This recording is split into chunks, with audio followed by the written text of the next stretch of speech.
Hi అండి, నమస్తే. నేను మీ సునీత. వెల్కమ్ బ్యాక్ టు అమ్మ చేతి వంట కిచెన్ అండ్ బ్లాగ్స్. ఈరోజు వీడియో వచ్చేసి మొదటిసారి చేసినా కూడా చాలా పర్ఫెక్ట్గా చేసే విధంగా చాలా సింపుల్గా సున్నుండ రెసిపీ అనేది చేసి చూపిస్తున్నానండి. పప్పు వేపే దగ్గర నుంచి లడ్డు చేసే వరకు కూడా చాలా సింపుల్గా అయితే చెప్తున్నాను అనమాట. పిల్లలకి ఎగ్జామ్స్ అనేవి స్టార్ట్ అయిపోతున్నాయి కదండి. సో పిల్లలకి రోజు ఒకటి పెట్టామంటే వాళ్ళు చురుగ్గా ఎగ్జామ్స్ అనేది బాగా చదువుకుంటారు. అలాగే ఇలాంటి టైంలో ఇలాంటి మంచి హెల్తీ ఫుడ్ కూడా పిల్లలకి అందించడం చాలా మంచిదండి.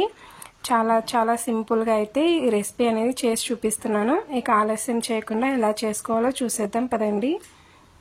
దానికోసం ఇక్కడ నేను 1 కప్పు దాకా మినప్పప్పు అనేది తీసుకున్నానండి. ఇక్కడ వచ్చేసి నేను పొట్టు మినప్పప్పు అయితే తీసుకుంటున్నాను. మీకు కావాలి అంటే చాయపప్పు అయినా తీసుకోవచ్చు. బట్ తెల్లపప్పు కంటే కూడా ఈ పొట్టుపప్పు తోటి చేస్తే టేస్ట్ అనేది చాలా బాగుంటుంది. ఒకవేళ మీకు నల్లగా ఉంటాయి ఈ పప్పు మాకు ఇష్టం ఉండదని అనుకుంటే మీరు పొట్టు లేని మినపప్పుతోనైనా సరే చేసుకోవచ్చు అనమాట. ఇక్కడ నేనైతే ఈ పప్పుతోటే చేస్తాను రెగ్యులర్గా కూడా. సో ఇప్పుడు ఈ పప్పుని స్టవ్ పైన కడాయి పెట్టుకొని మంటని లో ఫ్లేమ్లో పెట్టుకొని ఆ కడాయిలోకి మినపప్పు అంతా కూడా తీసుకొని మంటని లో ఫ్లేమ్లో పెట్టుకొని దోరగా దాదాపుగా 10 నుంచి 15 నిమిషాల వరకు వేపాలి అండి. అలాగైతేనే గింజ లోపల దాకా వేగి టేస్ట్ అనేది చాలా బాగుంటుంది. ఇది వేపుతూ ఉంటేనే ఇళ్ళంతా కూడా మంచి సువాసన వస్తుందండి. కొంచెం వేపిన తర్వాత ఇందులోకి 1 టేబుల్ స్పూన్ దాకా బియ్యం తీసుకోండి. మనం ఇంట్లో రెగ్యులర్గా వాడే బియ్యం తీసుకుంటే సరిపోతుంది.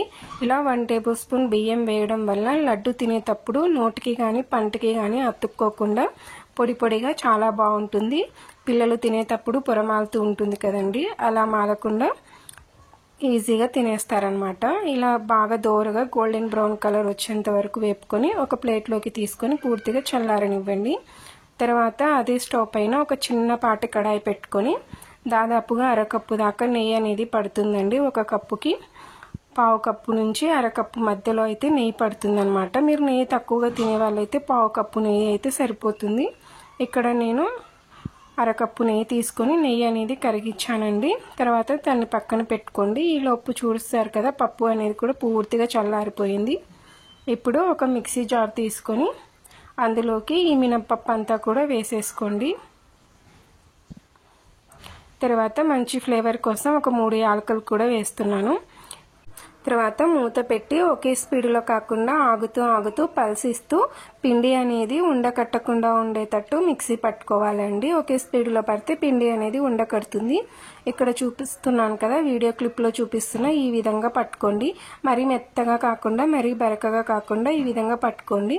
మీరు మెత్తగా కావాలనుకుంటే మెత్తగా కూడా పట్టుకోవచ్చు. కాకపోతే పిండి అనేది ఉండకట్టకుండా మెత్తగా పట్టుకుంటే సరిపోతుంది అనమాట. అప్పుడు నెయ్యి అనేది తక్కువగా పడుతుంది. ఎంత మెత్తగా పట్టుకుంటే నెయ్యి అంత తక్కువ పడుతుంది. తర్వాత మనం ఏ కప్పుతో అయితే మినపప్పు తీసుకున్నామో అదే కప్పుతోటి 1/2 కప్పు దాకా బెల్లం తురుము తీసుకుంటున్నానండి. ఈ పిండిలోనే సగం పిండి పెట్టుకొని తర్వాత ఇక్కడ కూడా మీరు ఆగుతూ నిదానంగా మిక్సీ పట్టుకోవాలండి. ఒకే స్పీడ్లో పట్టుకున్నామంటే సైడ్కు పిండి అంతా కూడా ఉండపట్టేస్తుంది అనమాట. సో అలా కాకుండా ఆగుతూ పల్సిస్తూ ఈ విధంగా పొడిగా పట్టుకోవాలన్నమాట మిక్సీ అనేది. ఇక్కడ చూస్తున్నారు కదా ఎంత పొడిగా వచ్చిందో. ఈ విధంగా వీడియో క్లిప్లో చూపిస్తున్న ఈ విధంగా మిక్సీ పట్టుకొని ఇప్పుడు అదే ప్లేట్లోకి తీసేసుకోండి. మీరు ఒకే స్పీడ్లో మిక్సీ పట్టుకుంటే ఉండకట్టేస్తుందండి.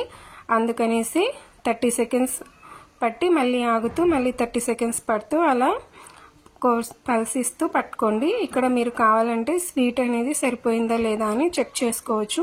నాకైతే కరెక్ట్గా సరిపోయిందండి, చాలా బాగా సరిపోయింది. ఇదంతా కూడా బాగా కలిసేలాగా కలుపుకొని మనం కరిగించి పక్కన పెట్టుకునే నెయ్యి ఉంది కదండి, ఆ నెయ్యి మొత్తం ఒకేసారి వేయకుండా కొంచెం వేసుకుంటూ ఒక 2 లడ్లకి సరిపడా అంతా కూడా వేసుకుంటూ ఈ విధంగా లడ్డు అనేది చుట్టుకోవాలండి. ఇక్కడ మీకు ఒక టిప్ చెప్తానండి. మీరు పిండి అనేది పొడిగా పట్టుకోండి. ఎంత వీలైతే అంత మెత్తగా పట్టుకోండి. కాకపోతే పొడిగా ఉండాలి. అప్పుడైతే నెయ్యి అనేది తక్కువ పడుతుంది అనమాట. మనం బియ్యం వేసాం కాబట్టి నోటికి కూడా అంటుకోదు. చూసారు కదా లడ్డు అనేది ఎంత సింపుల్గా చేసేసాను. ఇదే విధంగా అన్ని లడ్డులను కూడా చుట్టేసుకోండి. చాలా సింపుల్గా అయితే చేసేయచ్చు. నేను చెప్పాను కదా, మీరు పిండి ఎంత పొడిగా అయినా మెత్తగా అయినా పట్టుకోండి. కాకపోతే పొడి పొడిగా ఉండేటట్టు పట్టుకున్నామంటే లడ్డూలు చుట్టేటప్పుడు చాలా ఈజీ అయిపోతుంది. చూసారు కదా, చిటికెలో చేసేయచ్చండి. నేను చెప్పేటట్టు మీరు కనుక ఈ లడ్డూలు చేశారంటే చాలా ఈజీగా చేసేయచ్చు. మొదటిసారి చేసినా కూడా చాలా బాగా చేసేస్తారు. నేను ఇక్కడ కొంచెం నెయ్యి ఎక్కువగానే వేసానండి, ఎందుకంటే మా పిల్లలు కొంచెం బాగా తింటారనమాట నెయ్యి. సో అందుకనేసి కొంచెం ఎక్కువగానే వేసాను. మీరు కావాలంటే పావు కప్పు దాకా వేసుకుంటే సరిపోతుంది. ఇలా చేసుకున్న ఈ లడ్డూలన్నిటిని కూడా ఎయిర్ టైట్గా ఉన్న జార్లు ఉంటాయి కదండి మన ఇంట్లో, అందులో స్టోర్ చేసుకున్నామంటే ఎన్ని రోజులైనా సరే పాడవకుండా చాలా ఫ్రెష్గా ఉంటాయి. అంతేనండి. వీడియో నచ్చితే ప్లీజ్ లైక్ చేయండి, అలాగే మన ఛానల్ని సబ్స్క్రైబ్ చేసుకోండి.